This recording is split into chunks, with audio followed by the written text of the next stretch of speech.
Buenas amigos de Metrópolis. Hoy le traemos a ustedes una entrega de cultura y luego más tarde en Ready para Exportar estaremos llevándoles a ustedes desde Lima a algunas entrevistas que hicimos en el marco de la Conferencia de la Asociación Latinoamericana de Exportadores de Servicios. Vamos a hablar hoy de literatura y tenemos a una voz muy autorizada para ello, el escritor Manuel Mora Serrano, quien además yo tengo el orgullo de llamar padre, y con quien muchas veces he tenido esas conversaciones sobre la literatura dominicana y sobre tantos aspectos interesantes que bueno, solo tocaremos en el día de hoy algunos, así que bienvenido. Muy buenas tardes, noche. Bueno, Dayana. Háblanos de esa, bueno, hay por mucho por donde de tomar, pero obviamente sobre todo tu pasión de los últimos años, de siempre, pero además con más tal vez ahí con los últimos años, es ver buscar los orígenes en la literatura dominicana. Obviamente el postumismo ha sido tal vez la área inicial, ahora tú has ido más allá de eso, pero tal vez como relato, háblanos un poco de esa literatura de principio de siglo, principio del siglo XX, cuando el resto del mundo veía la vanguardia, cuando otras, América Latina estaba en otra corriente. ¿Qué pasaba en nuestro país? Hay una situación muy interesante, pero antes de hablar del siglo XX, hay que hablar del siglo XIX. Efectivamente, a finales del siglo XIX, en mi libro sobre el criollismo y el modernismo, que fue publicado por INTEC el año pasado, yo trato de demostrar que el escritor dominicano estaba más al día de lo que tradicionalmente se ha dicho. Yo menciono la turba letrada, por no decir los nombres de los distintos investigadores, críticos que han trabajado esa temática y sin embargo dijeron que aquí el modernismo, por ejemplo, apareció en el siglo XX, no en el siglo XIX. Y yo demuestro con documentos que a partir de 1894 aquí se dio a conocer a Azul y se publicaron poemas, tanto en prosa como en verso, modernistas. De Rubén Darío. Siguiendo a Rubén Darío y a los demás movimientos que dieron origen al modernismo, que fueron en Francia, ese resucitar de los clásicos, de los griegos, lo más interesante quizás, que era el simbolismo. Sobre el simbolismo no se ha hablado mucho. El simbolismo decía que debía ser la idea. La idea comienza a florecer en este país en el siglo XX. Y hay varios libros y varios autores. Pero tú me preguntas sobre las vanguardias. Yo escribí ese libro, el primero, en 1911, sobre los movimientos de vanguardia dominicanos, demostrando, primero, que el postumismo fue el primer movimiento. Un movimiento realmente no tan vanguardista, en el sentido más amplio de la palabra, sino que rompió con el modernismo totalmente. No hay dioses, no hay, hay poesía libre, etc. Y también demuestro que el otro movimiento que se dijo que había surgido en 1912, el madridismo, apareció realmente en 1926. según los documentos. Y no fue el autor Vigil Díaz, sino Zacarías Espinal.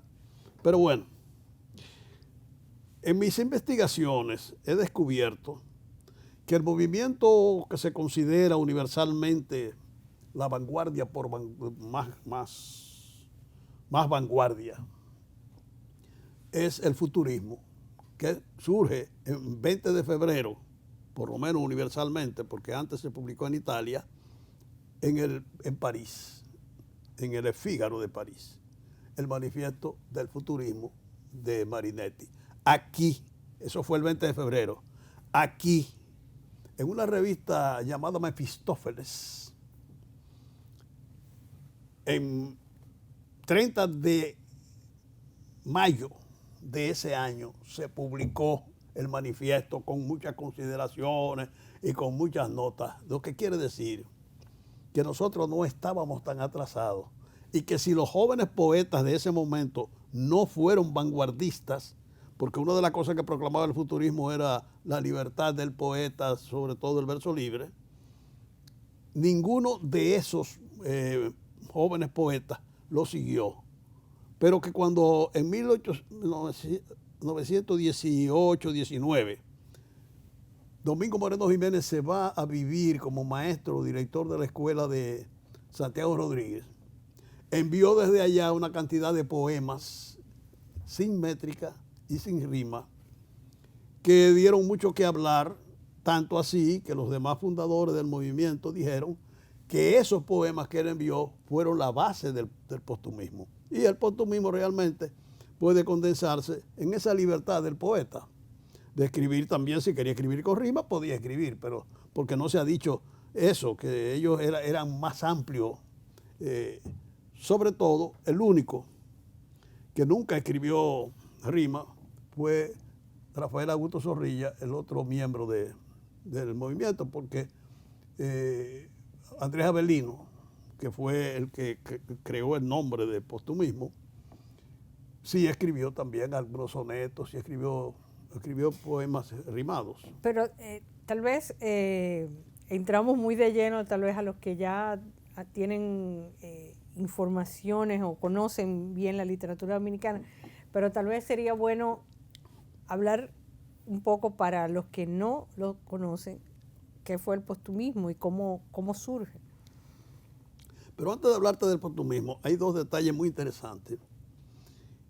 A principios del siglo XIX y antes del postumismo, hay una cantidad enorme de poemas criollistas. O sea, el poeta dominicano ha descubierto a su país, a su paisaje, a sus gentes y comienza a cantarle. O sea, se ha dicho que eso fue un invento del postumismo. No. Eso fue un invento postmodernista de los poetas dominicanos, aunque se empezó en el siglo XIX, a cantarle a su país, a hablar cosas de su país. Las criollas de Byron son una base de eso. Pero además, hay una corriente se ha dicho que el modernismo en el siglo XX pasó aquí sin pena ni gloria. Mentira. Hay una cantidad de textos, no solo de poemas, de los poetas consagrados y conocidos como Osvaldo Basil y el propio Tulio, su hermano Tulio Cestero. ¿Tú sabías que eran hermanos? No. Tulio Manuel Cestero y Osvaldo Basil. No. Tenían la misma madre. El caso es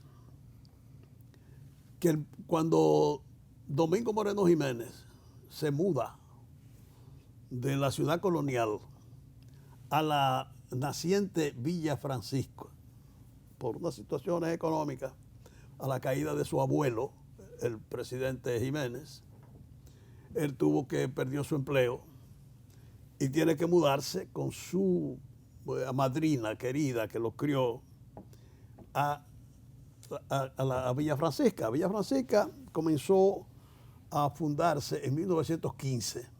Villa Francisca era la finca del gran novelista de Enriquillo, de Manuel de Jesús Galván, que su esposa se llamaba Francisca y por lo tanto tuvo el de Villa Francisca. La mayoría de esas villas en la capital habían sido fincas y los propietarios le ponían Villa Consuelo, Villa Juana. Villa Juana era la mamá de Peñavalle. Es decir que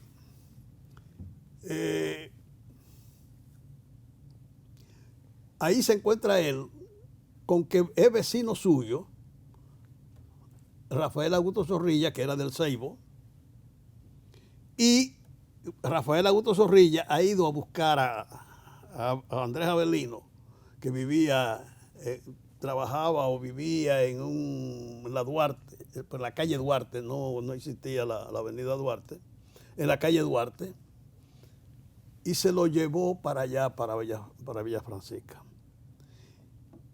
Entonces ya ahí se reunieron y ahí surgió el postumismo, con los versos de Moreno Jiménez, lo dicen ellos dos, tanto Zorrilla como Avelino lo declaran aparte, que el origen fue ese. O sea que la figura principal fue Domingo Moreno Jiménez. ¿Qué tú querías que yo te dijera de eso? Y entonces, ¿cómo es recibido? ¿Cómo se proyecta? ¿Qué es lo que lo hace tan importante en la literatura? Primero, hay una reacción violenta contra ellos, como es natural cada vez que aparece un movimiento de vanguardia. No hubo una excepción en el caso de los postumistas, fueron muy maltratados al principio. Pero ya el primer año aparece el editorial de La Cuna de América, escrito por el gran escritor cibaeño Lorenzo Despradel, Muley, que dice el triunfo del postumismo. O sea que apenas en un año ya era triunfante el postumismo y el movimiento comenzó a coger fuerza y aparecieron una cantidad de personas que se asimilaron a él, inclusive desde el principio, desde que se proclama en marzo de 1921 en la misma Cuna de América el movimiento, con todos los manifiestos, tanto de el cónsul de Venezuela en el país en ese momento, que era Luis Yepes, y un escritor que también ya había anticipado el movimiento y había pedido que el poeta dominicano cambiara, Lamarche, hermano de Juan Bautista Lamarche, Rafael Lamarche. Ellos dos ya hablan del movimiento como un movimiento. O sea, es la primera vez en la historia de la literatura dominicana en que aparece un movimiento proclamado y con manifiesto. Luego aparecen declaraciones de Moreno en su libro, en su primer libro, en su tercer libro, Salmos, donde él habla de lo que era para él el postumismo, y luego en un folleto aniversario que publicaron los postumistas, los otros dos declaran que era el postumismo para ellos, aparte de que Andrés Avelino, inconsultamente, porque los demás le rechazaron el manifiesto como para firmarlo los tres, lo firmó él solo en su libro Fantaseos. Y esa es la proclama. Dime. Pero o sea, no lo firmaron, pero sí estaban de acuerdo con lo que decía el manifiesto. No, porque no estaban de acuerdo totalmente con lo que decía el manifiesto, pero Avelino era el más joven. Avelino Moreno nació en el 94. El Zorrilla nació en el 92, pero Avelino nació en el 91, no, en el 99, sí, en el 99. O sea que era el más joven de ellos. Vino de allá, de un campo de Montecristi que yo visité, que se llama Las Aguas. Entonces era una comunidad muy pujante, me dijeron los campesinos. Y desde allá vino él a Santiago. Y ya vino con unos poemas. Inclusive se atrevió a escribir este verso. Parece un transatlántico de noche el malecón. Cuando oyó eso, El malecón era un pedacito de cosas en la ciudad. Pero él salió con esa expresión tan audaz, tan novedosa, que estaba Francisco Domínguez, que era uno de los miembros fundadores del movimiento, y lo oyó y se lo dijo a Moreno y se lo dijo a Zorrilla, y entonces entró la reunión de ellos en 1920, en agosto lo firmó un poema Avelino, que fue el encuentro de ellos tres, y hablaron de poesía libre y esas cosas. Dime. Bueno, tenemos que hacer una pausa y cuando volvamos, mezclate también otro tema sobre ¿verdad? La literatura y las provincias, y vamos a hablar de eso cuando regresemos.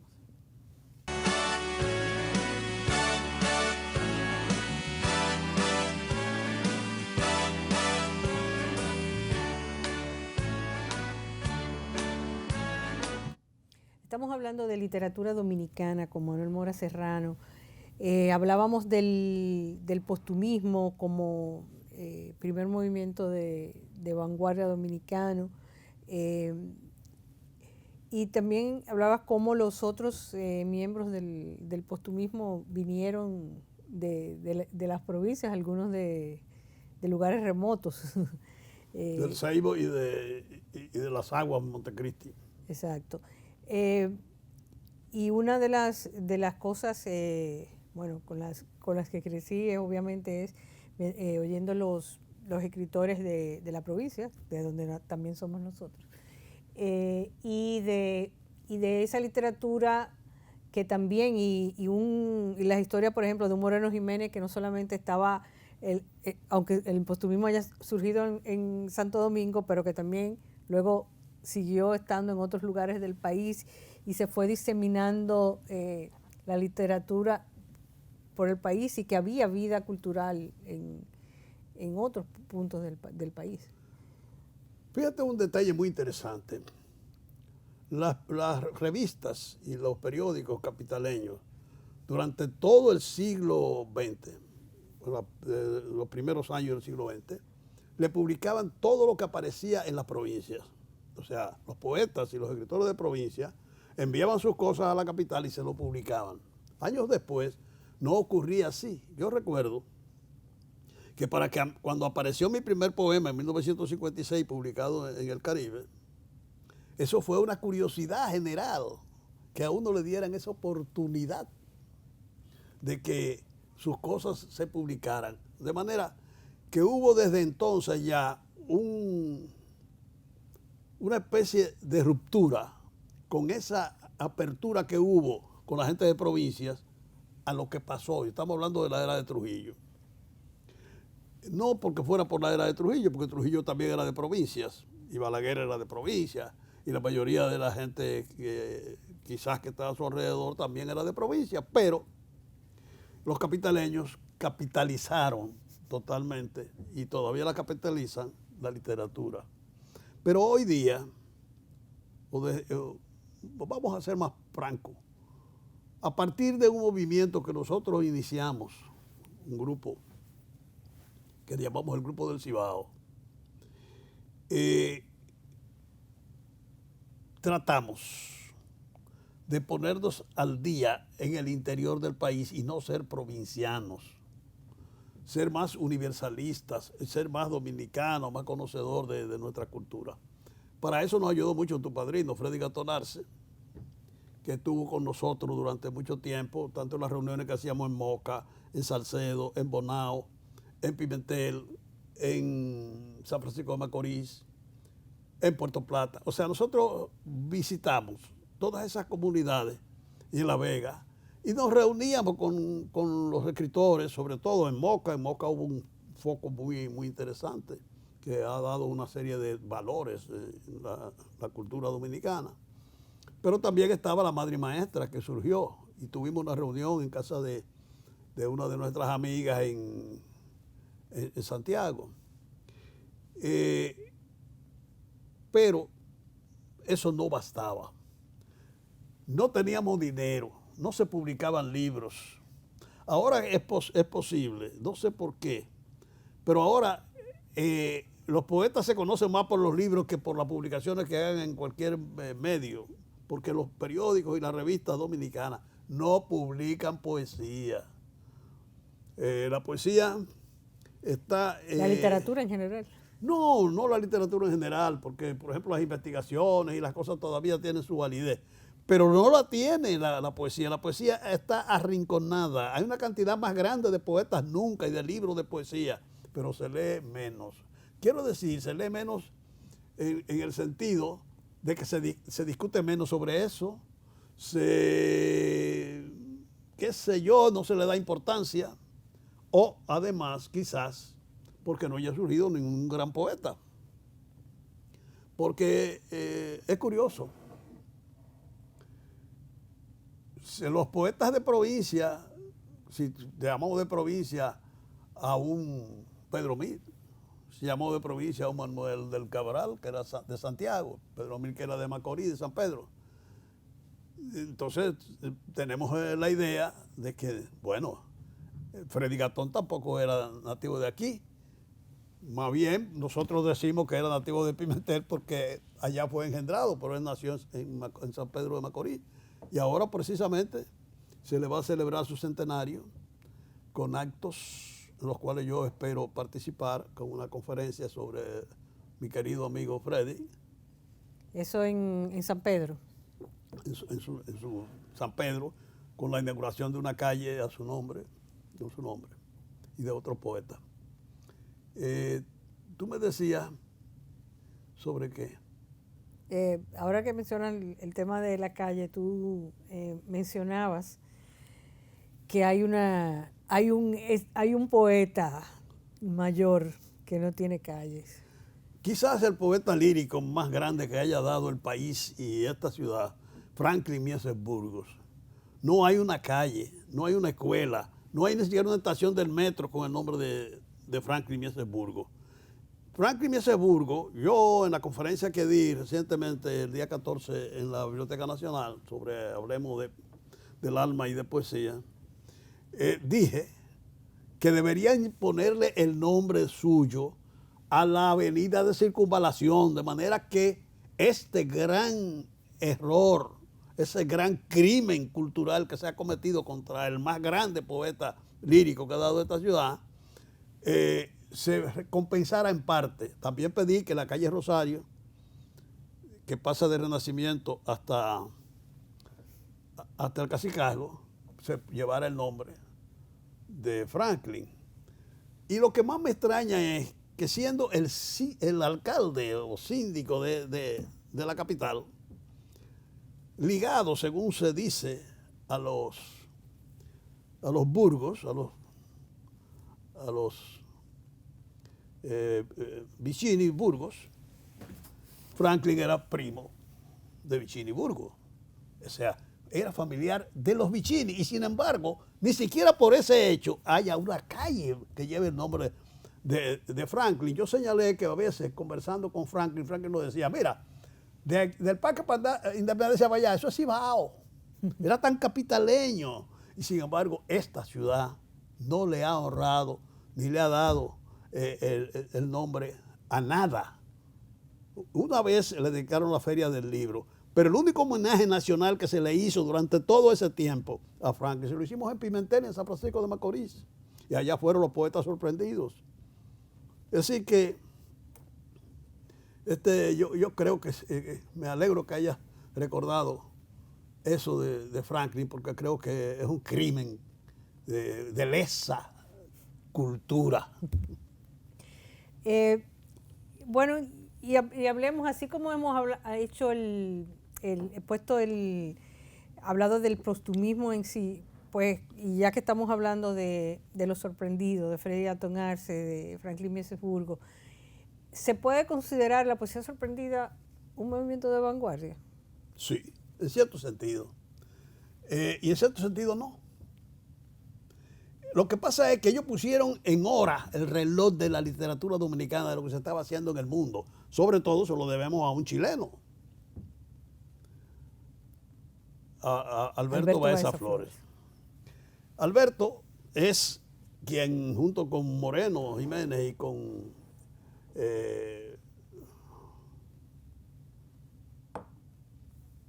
por Dios, ya estoy borrando ya.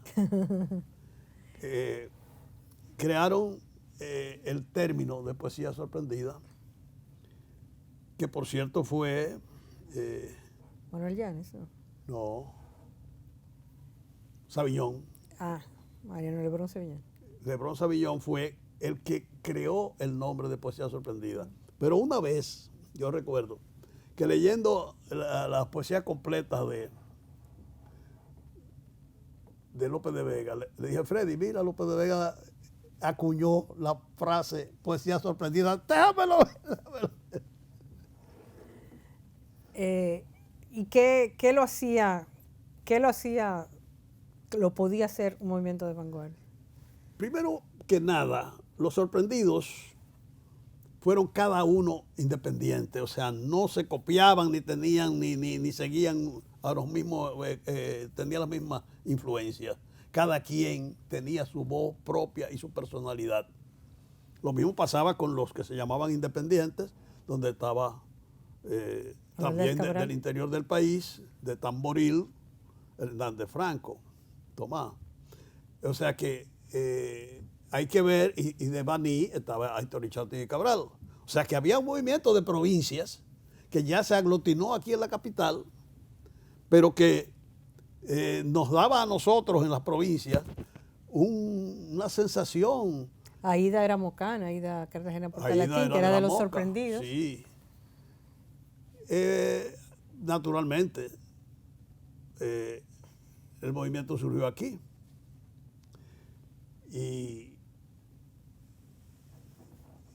hay una cosa muy interesante. Yo tengo, por ejemplo, una conferencia sobre un poeta de Nagua, el gran poeta de Nagua, y no he podido encontrar a gente de Nagua que me digan para yo ir a darle esa conferencia. ¿Quién es el gran poeta de Nagua? Plinio Quiñones Florimón. Pero tampoco, te voy a decir, hice una conferencia también para darla en La Vega, para demostrarle a los veganos mismos de hoy cómo fue el movimiento de los nuevos. Que los nuevos fueron postumistas. Es un detalle que se ha querido escamotear, pero ellos mismos lo eligen y lo dicen en su revista. Los nuevos que eran Rubén Suro y el grupo de Despradel, Morilla, ese grupo. Pero también hubo un grupo en Santiago que tuvo Moreno. Tú hablaste de eso, de cómo fue, ahora estamos hablando, el grupo de Cachón Carretero en Santiago, donde hubo la colina sacra de Santiago. Entonces, ellos se llamaban los minoristas. O sea, porque eso de escribir poesía sin rima todavía en este país no le cae bien a mucha gente. Todavía estamos tan atrasados que ese grito de libertad que se proclama en 1920 todavía no alcanza al nivel nacional. ¿Y los minoristas entonces eran...? Los que seguían a Moreno.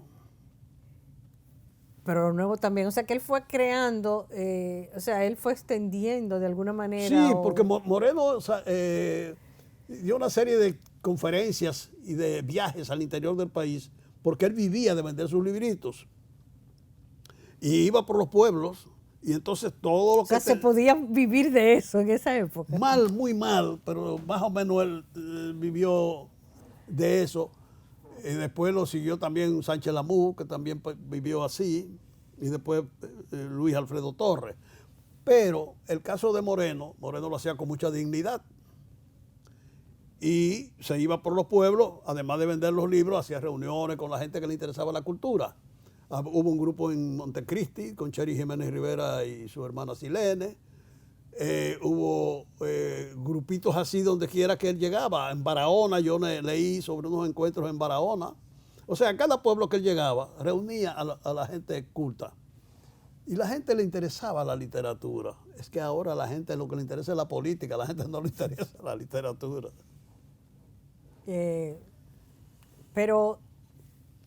Pero se hace mucho. Tú dijiste ahorita que se está escribiendo más poesía. Más literatura en el sentido general, más novelas, más cuentos, más ensayos, más cosas de historia. pero se lee menos. Se lee menos en el sentido de que no se discute, que no se habla de eso. Lo primero que no se hacen eco son los medios, la misma televisión, la radio. En la radio y en la televisión había poetas siempre leyendo sus poemas. Ya no, ya eso no existe. Nada de esas cosas existe. No le gusta a la gente. Pero es porque no se lo dicen. Pero te has dado cuenta que cada vez que yo doy una conferencia y hablo de poesía y leo poesía, a la gente le encanta. O sea, no es que a la gente no le gusta, es que no le damos eso porque creemos que no le gusta, pero a la gente le gusta. Ese es el drama que está viviendo ahora mismo la cultura en este país. ¿Y qué tendríamos que hacer? ¿Qué tú crees que tenemos que deberíamos hacer el país para...?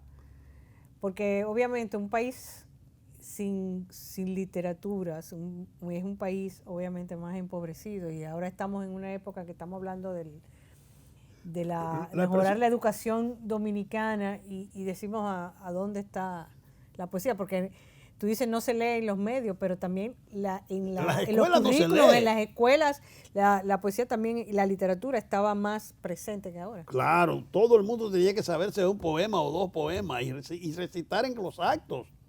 Y a medida que pasaban los años, tú tenías que aprender otra cantidad de poemas y hablar de poesía. Pero ya no. Ya no. Inclusive el Partido Dominicano, Trujillo, había que recitar y cantar. Eran actos líricos culturales para el pan y el circo. Ahora cantan merengue y dan golpe de barriga. No, ya bueno. Se ha rebajado culturalmente el nivel. Y ese baja también el nivel para el pueblo en general. O sea, el país, yo recuerdo que cuando se discutió si iban a traer traer maestros de otra parte, que la ADP se protestó que aquí había muy buenos maestros. Todo lo que ha sucedido después, yo dije que sí, que deberían traerlos para enseñarle a los maestros. Pero la ADP dice que no, que ellos tienen. Ahora, todas las pruebas nacionales e internacionales dicen que ha fracasado. Pero sin embargo, ellos dicen que sí, quieren ahora y hacen presión sobre cosas que sabemos que no están ayudando al país, no están salvando esta juventud. Es que la están castigando, la estamos castigando. Creemos que todo es el dinero y la política, y todo no es el dinero y la política. Bueno, hacemos una pausa y volvemos en breve.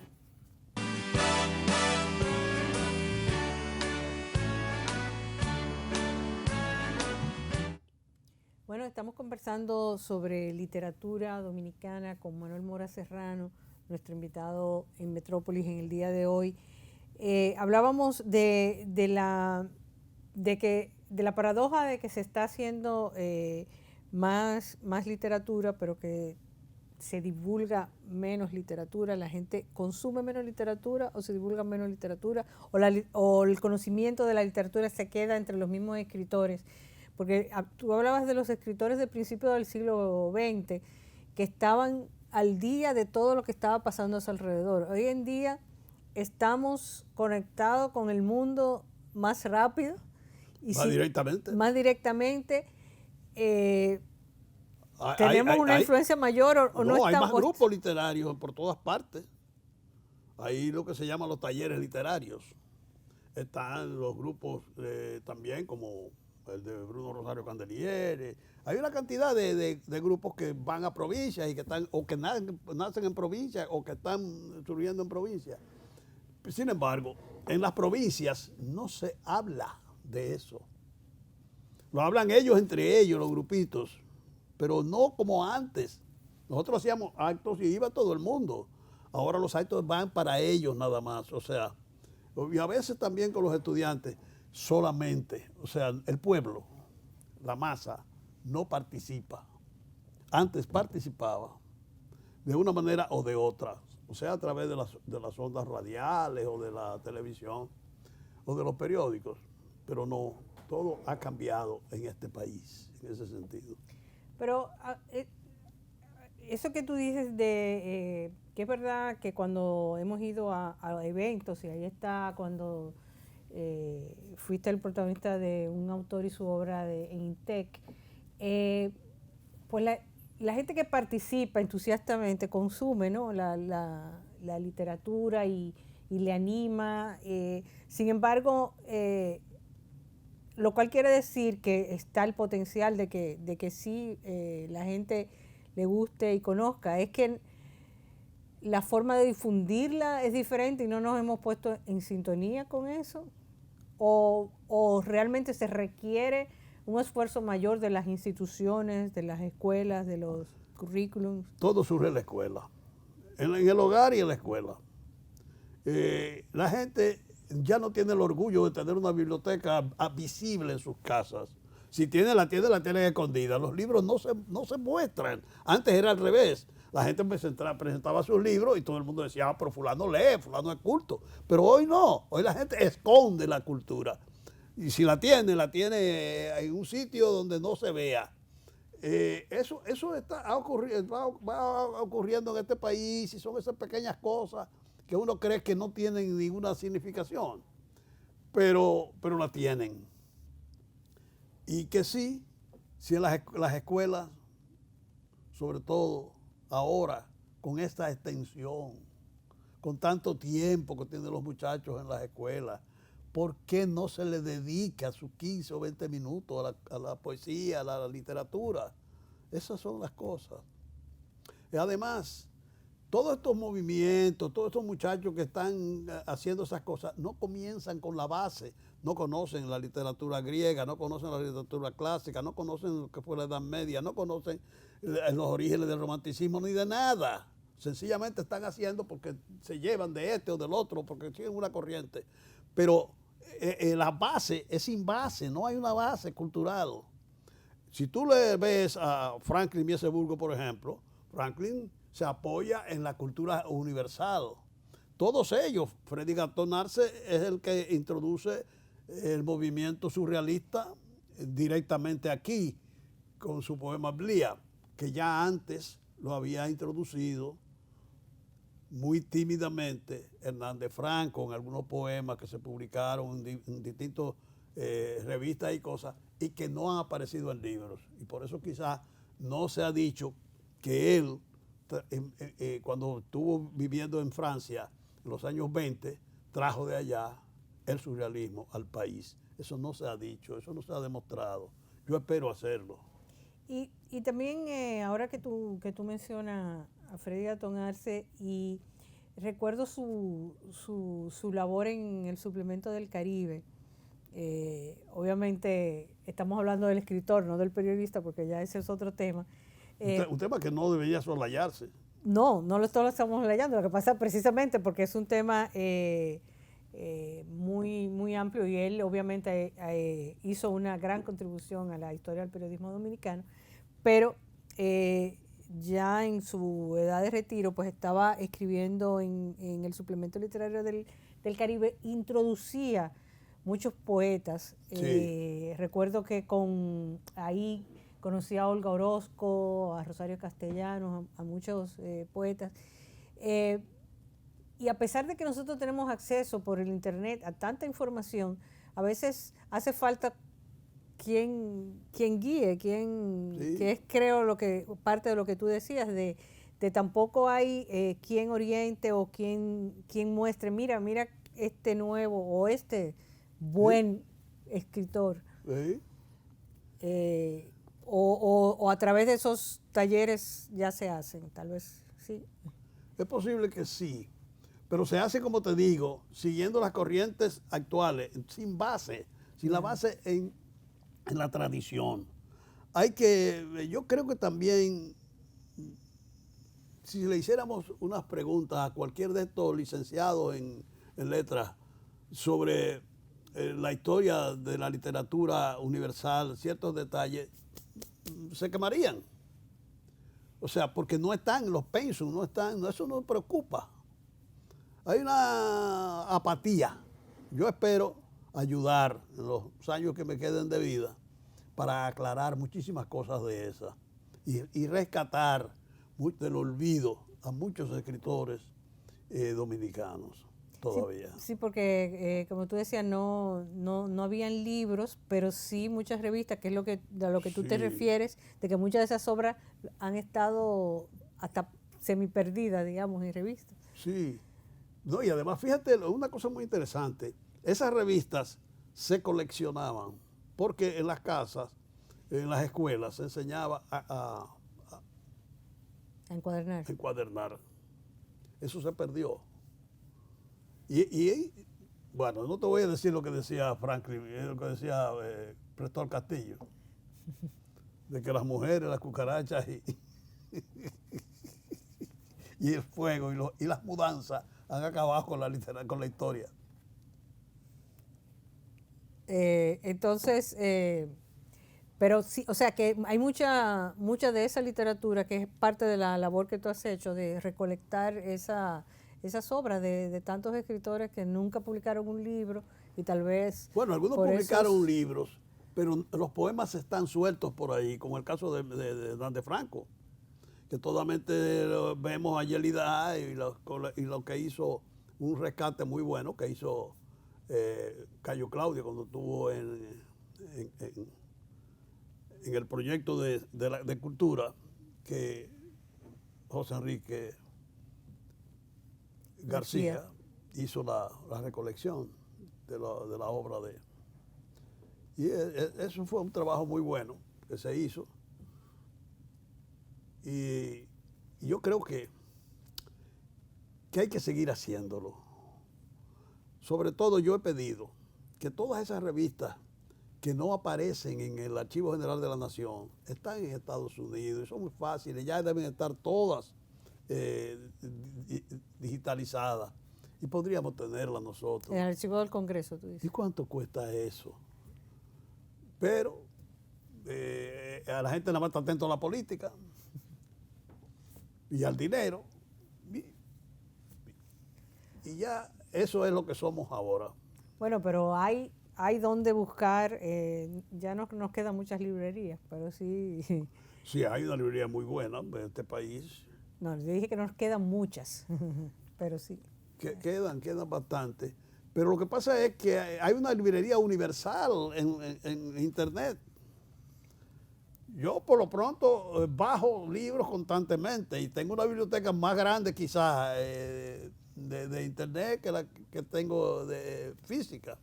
Así que, Pues entonces sería más fácil rescatar alguno de esos textos y tenerlo a disposición. eso es lo que debería hacerse. Yo, por ejemplo, autoricé que todos mis libros son públicos y le di autorización al Archivo General de la Nación de que lo digitalizaran porque hay gente que el derecho de autor y qué dinero. El derecho de autor, nadie es dueño de nada después que el libro se escribió. Es del mundo.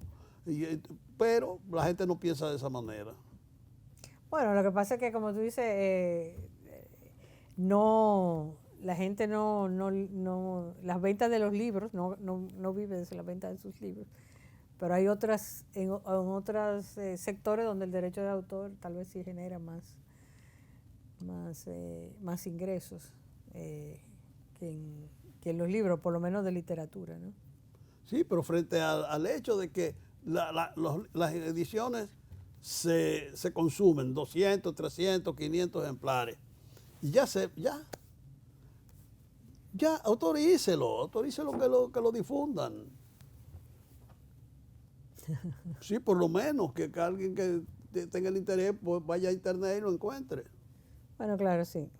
Pero sobre todo esas obras donde ya perimió, en dado caso que hubiesen tenido derechos de autor, ya hubiera perimido ya de hace más de 50 años, sí debería rescatarse parte de esa literatura que está en esas revistas y en eso y ponerla Los y digitalizarla. libros, por ejemplo, ¿cómo es posible que yo no tenga las obras completas de Salomé Ureña en un momento que yo la llame? O que no encuentre la de ninguno del IGNE, de los clásicos dominicanos, José Joaquín Pérez. Ya deberían estar todas porque eso no le cuesta nada más que copiarlas. Sí. O sea, lo que tú dices, y además toda la demás buena producción lírica y en prosa que se publicó en el siglo pasado, toda debería estar ya al servicio de él. Claro, sí, porque le queremos regalar computadora a los estudiantes, pero entonces para que leer, que también le debemos regalar que lean cosas interesantes, cosas Claro. dominicanas y literatura dominicana, ¿verdad? Yo, Bueno, yo siempre tengo un CD o un USB y voy a ciertas escuelas y ciertos sitios y cópienlo. Tengan estos libros ahí. Pero eso debería hacerlo el Ministerio de Cultura. sí, porque además en muchos otros Y países, eso debería hacerlo el Ministerio de Educación. en muchos países están las bibliotecas E nacionales. incluso tú recuerdas que tú estudiaste en Estados Unidos y tú me decías que en ese tiempo que todavía no estaba, si tú querías, y tú estuviste en New Braunfels, que era una provincia, ¿verdad? De un un pueblecito estado, de, de en Texas. Texas, sí. Y ahí había en la escuela todas las cosas que tú querías. Y si tú querías hablar de una obra de teatro, estaba la cinta ahí. O sea, esas cosas aquí nunca las ha habido. Sí. Pero debe haberlas. O las habrá Claro, algún día. y como tú dices, la tecnología ya permite Todas esas cosas. que eso esté disponible, claro que sí. Bueno, hemos llegado al final de la sección. Muchísimas gracias por acompañarnos hoy un poquito, hablar de un poquito de literatura dominicana. Estuvimos hoy con Manuel Mora Serrano y a ustedes quédense ahí, que volvemos en breve con Ready para Exportar.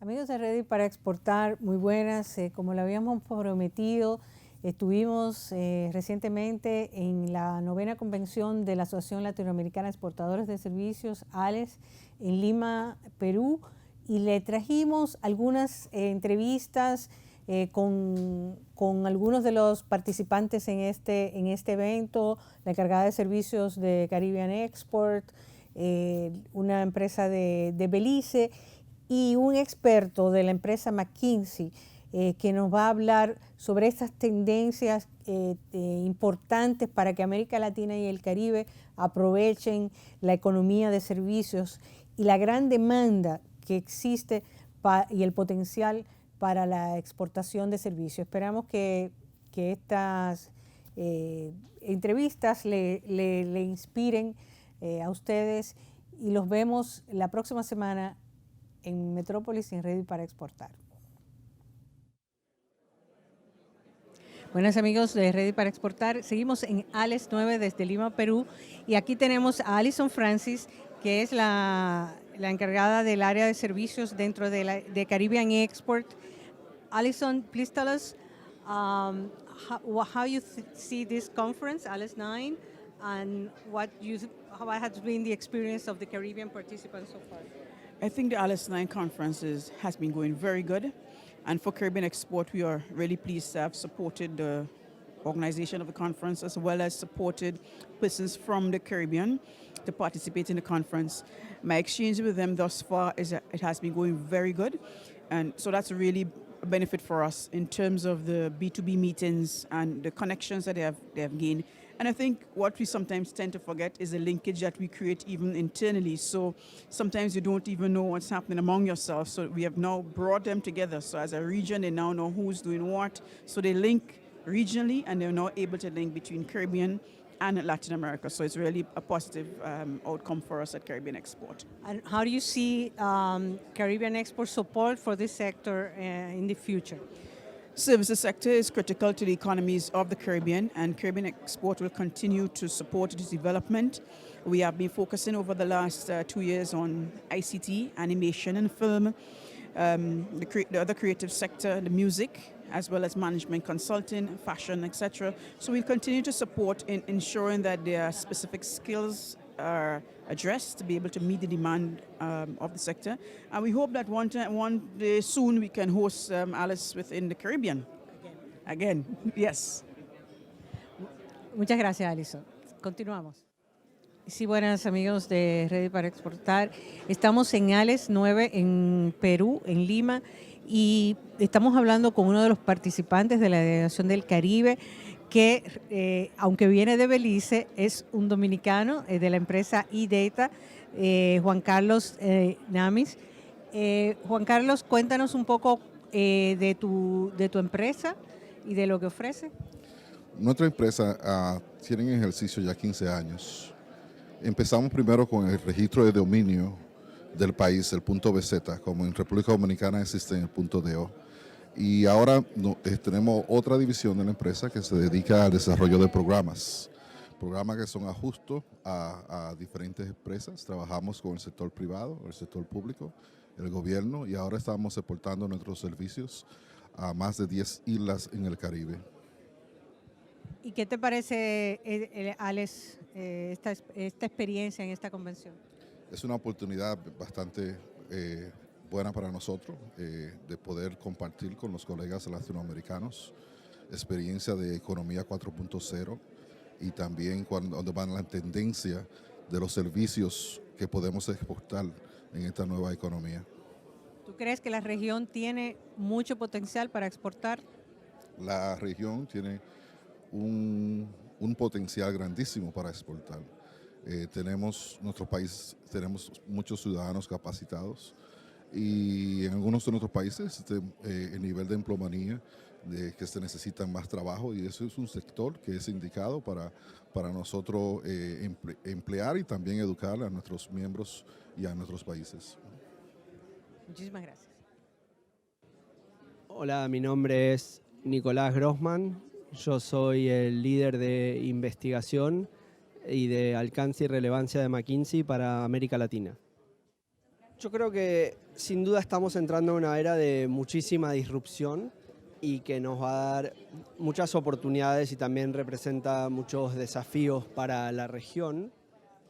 Creo que hasta el momento América Latina ha dado algunos pasos importantes para posicionarse en esta oportunidad y podemos ya testificar un poco de estos avances, por ejemplo, en el surgimiento de los startups exitosos, de los nuevos unicornios de la región, donde hemos tenido mucho momentum, creo, inicialmente en lugares como Argentina, hoy en día Brasil con un protagonista muy fuerte de esto, Colombia también con el gran suceso que es Rappi principalmente.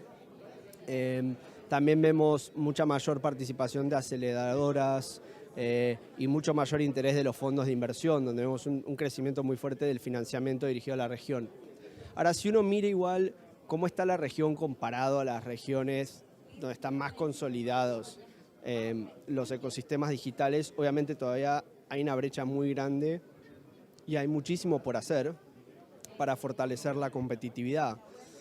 Creo que en ese sentido hay mucho por hacer en términos de desarrollar talentos y capacidades, lo cual requiere tanto un abordaje desde el sistema educativo tradicional como también del aprendizaje continuo para desarrollar habilidades que se van requiriendo en el mercado laboral, que requieren cada vez un abordaje, como digo, cada vez más continuo, dinámico, iterativo.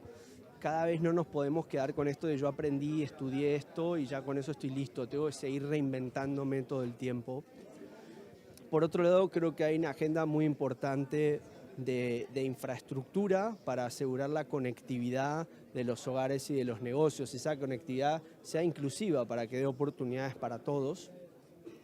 Creo que también tenemos mucho para avanzar en términos de regulación y de desarrollar un marco regulatorio inteligente que permita, por un lado, acceder a los beneficios de la revolución digital, sí, y crear nuevos emprendimientos e innovación en las industrias y sectores tradicionales, pero también proteger los derechos de los trabajadores, asegurar que puedan tener una participación inclusiva en la creación de oportunidades y también proteger los derechos de los consumidores y respetar la privacidad de los individuos. Más allá de que creo que hay muchísimas cosas por hacer y que uno podría ver el vaso medio vacío pensando que la competitividad de la región todavía está lejos de la competitividad de las regiones más desarrolladas, yo lo miro de otra forma. América Latina no necesita ser la región número 1, ni mucho menos, en términos de competitividad de economía digital para poder capturar una oportunidad significativa que permita crear valor para todas las sociedades. Es decir, no hace falta que soñemos con ser Estados Unidos, Israel o los grandes polos de innovación. Hagamos lo mejor que podamos para nosotros y ya con eso vamos a hacer una diferencia enorme. Hay un montón de grandes empresas internacionales que tienen capacidades para hacer cosas que son importantísimas y que permiten difundir habilidades, tecnologías y creación de oportunidades de empleo para la población, y aprovechémoslas y bienvenidos que vengan grandes gigantes tecnológicos y que los podamos integrar, que eso sí es muy importante, dentro de los ecosistemas locales para asegurar que difundan el valor a lo largo de la economía. Ahora obviamente con eso no alcanza y creo que tenemos un gran desafío de asegurar que podamos generar la digitalización, la transformación digital de los sectores que están tradicionalmente excluidos, que no necesariamente están tan integrados en las cadenas internacionales, pero en los cuales hay muchísimo empleo y muchísima actividad, y que creo que entonces es importantísimo que se trabaje activamente desde el sector público y privado para asegurar que puedan acceder a estas oportunidades digitales y de esa forma también generar un beneficio y de forma inclusiva en las economías de la región. Creo que la magnitud y la complejidad de un desafío como poder navegar de forma efectiva la revolución digital es sin duda de tal escala que dices es fundamental coordinar de forma efectiva los diferentes actores que tenemos en la región.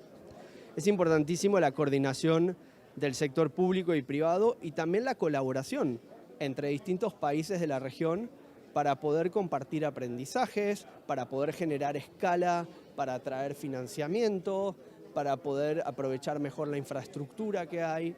En ese sentido, creo que las organizaciones que ayudan a facilitar y aceitar esa coordinación van a tener un rol importantísimo, porque al final del día este no es un desafío que lo pueda resolver ni el gobierno por su cuenta, ni las empresas por su cuenta, ni un país por su cuenta. Necesitamos colaborar entre muchos y en ese sentido crear ese tejido conectivo creo que va a ser fundamental para poder maximizar la chance de que nos vaya bien.